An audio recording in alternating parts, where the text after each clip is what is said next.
Hello YouTube, it is Raphael from XX Raphael Productions, and for today I'm going to be reviewing the Black Widow movie, alright? So, to start this off, this officially kicks off Phase 4 of Marvel, okay? So, Black Widow was supposed to be released last year, but it's been delayed until recently, so I was actually able to see it just a couple hours ago, and I can say that this movie, I'm gonna go ahead and tell the stuff that I liked and the stuff I didn't like, so... But before we go ahead and start, I'm gonna first warn you that there are now spoilers beyond this point, so if you have not yet seen the movie, you have to click out now because from this point on will be important plot points.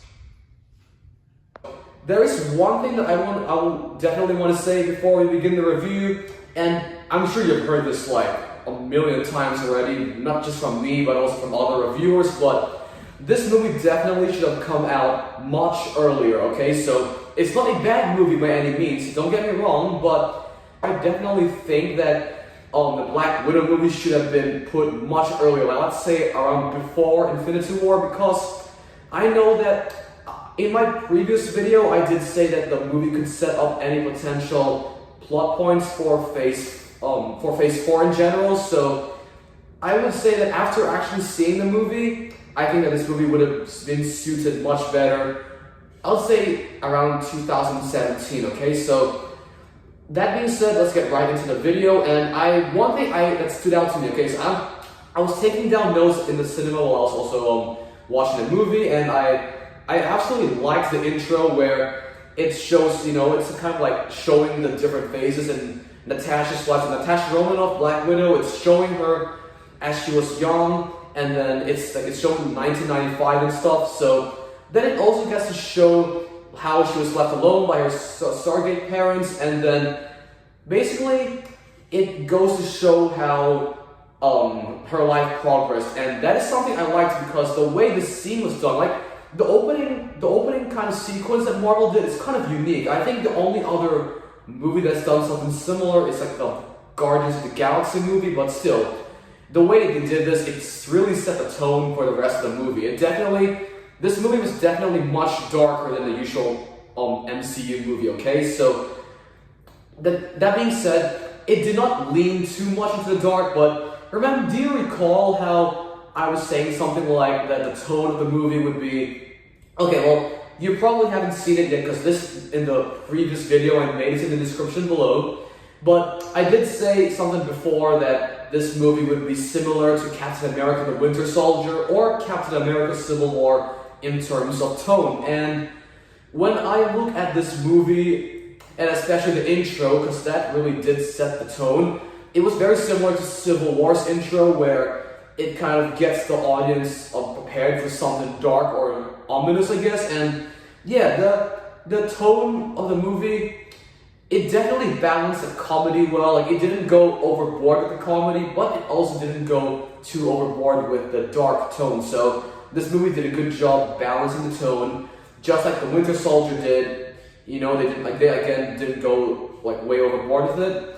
But yeah, so that is the intro and the first scene of the movie where it goes to show Natasha's life growing up and then showing her history and stuff in the opening sequence. I thought that was really well done. Now let's jump into the present day, which is 2017.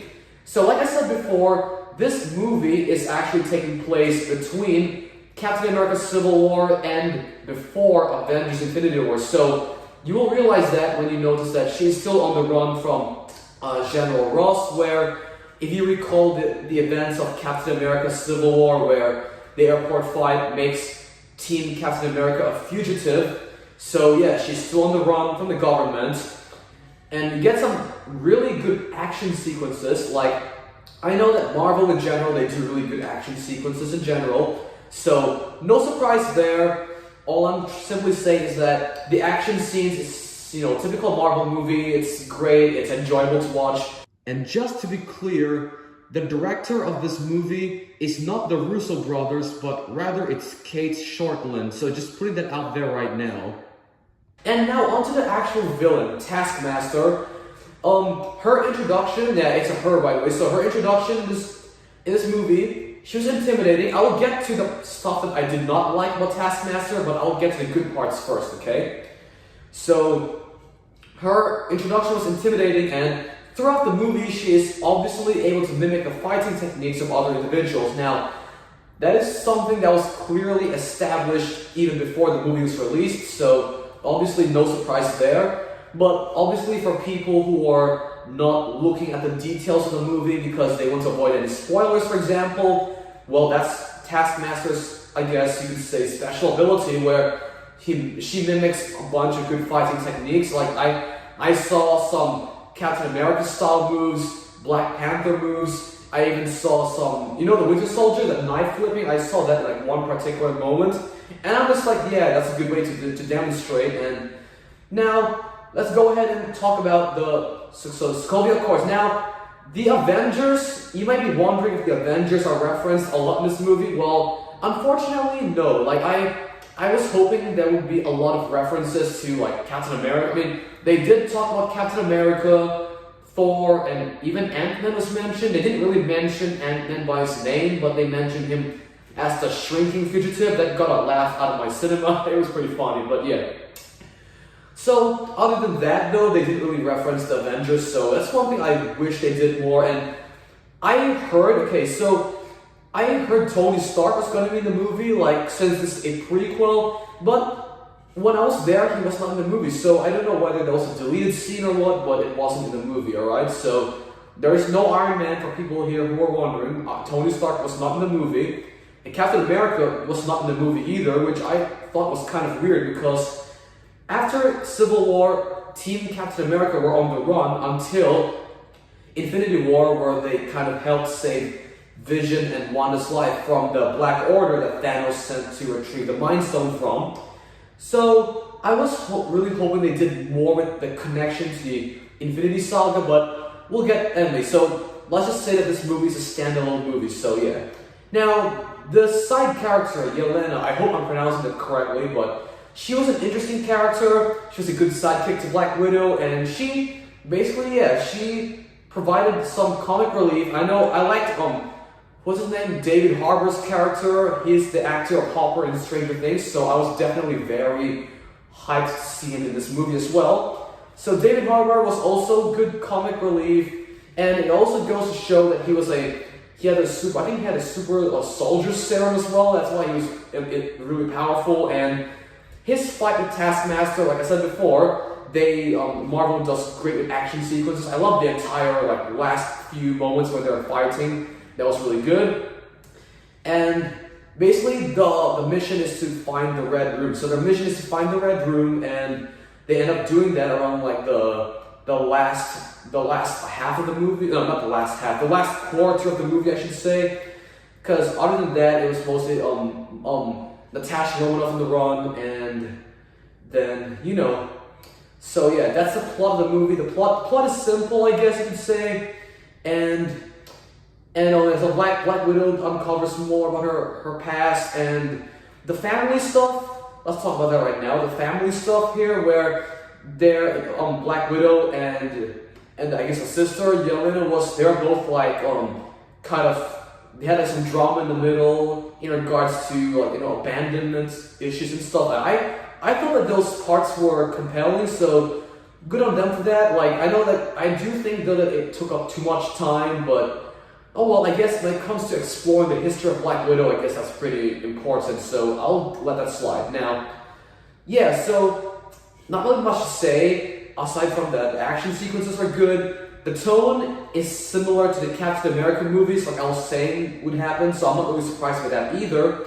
And yeah, it was overall a fun movie to watch. Now, let's get into the stuff I did not like about the movie, alright? So, do you remember that the Black Widow movie could have been put there, like in 2021, if it had set up any future Marvel storylines? Well, when it comes to the actual events of the movie, it's pretty much just a prequel. Now, that's one disappointing part. I guess I was expecting some more to show up, but it did set up the character of Yelena to come back. So there's a after credit scene where it showed Black Widow's funeral, so that means that the after credit scene must take place around 2023 or 2024, alright? Because she dies in Endgame and the rest is history. what else? So we got that down, and Taskmaster. Okay, so in the trailer, Taskmaster seemed very intimidating, but I do think that they could have done more with her character in the movie. I was hoping they did more with Taskmaster. I wasn't really like, she was good for the limited amount of screen time she had, she was good, but when it came to the movie as a whole, they really underused Taskmaster. I'm just gonna admit that right there. They underused Taskmaster a lot. They underused it, but still, like I said before, like the Winter Soldier, for example, though the reason why the Winter Soldier was done better is because he had a good, like, sentimental moment with Captain America. He had a strong tie with the hero, so that made him even more compelling. And I guess he just had more of a screen presence. Like, since Captain America, the Winter Soldier was like, I guess a conspiracy type of movie, like, almost a thriller, whatever genre you want to put, it was thriller, conspiracy, and just a very different tone from the rest of the MCU. Like, the Black Widow movie did the same thing, like a different tone from most of the MCU. And I say that the tone they did that good. So don't get me wrong, the tone is good, but I think that Taskmaster was a more poorly done version of the Winter Soldier. Now, that doesn't mean that the Taskmaster, her action scenes are good, but they could have definitely used her more. Like, the problem is not what we did get, it's more what we did not get. So that's the distinction there. So I'm not really going to rant too much about Taskmaster. I just wish that they used the character more. David Harbour, he was good. Like, I guess they could have toned down the comedy on that one a little bit, but whatever. I mean, he's clearly meant to be a comic relief character, and most of the humor actually landed, so I'm not going to complain about that as well. But like I said before, they really, really should have released this movie at 2017, so that would have definitely made it. Like I said before, it's long overdue. You've heard this many times. This movie's long overdue. It's good for what it is, but definitely not worth waiting for like 11 years or so for her solo movie.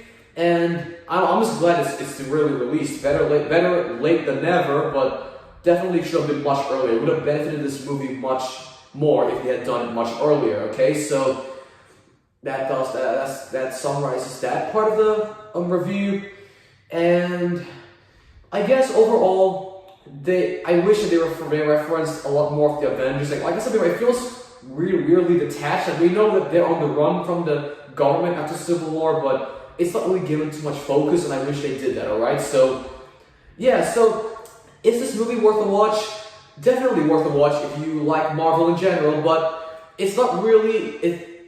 When it comes to rewatchability, I wouldn't say that it is. I wouldn't say that I would have the urge to rewatch the movie again. I'm glad that I know now more about Black Widow's mysterious past, and the Red Room storyline has been finally. They've been building up to this for a couple of years, and even in Endgame, where they're making Hawkeye say, "You and I remember Budapest very differently." So I'm glad that they finally expanded more on that in this movie.